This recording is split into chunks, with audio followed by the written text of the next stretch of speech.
Mga igsuon mayong adlaw kanatong tanan.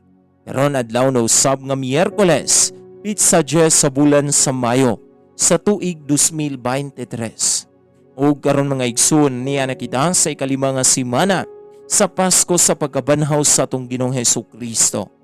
Sa ngalan samahan sa Anak ug sa Espiritu Santo. Amen. Ang ebanghelyo kinutlo gikan sa basahon sumala ni San Juan. Kapitulo 15 bersikulo 1 ngadto sa 8. Ako ang matuod nga punuan sa paras, ug ang akong amahan mo ang tig-atiman. Putlo niya ang tanan kong sanga nga dili mamunga, ug pulungan niya ang tanang sanga nga mamunga aron kini mahinlo ug mamungag daghan. Nahinlo na kamo pinaagi sa mga pulo nga akong gisulti kaninyo. Pabilin kamo kanako ug ako magpabilin kaninyo.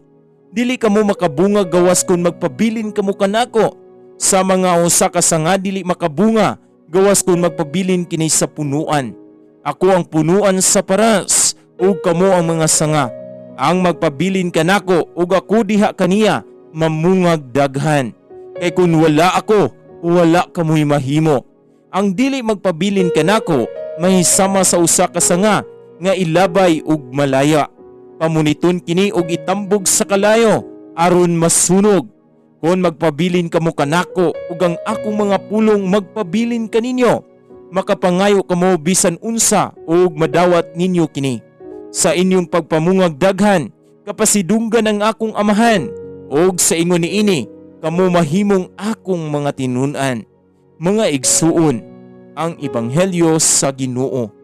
Daygon ikaw, O Kristo.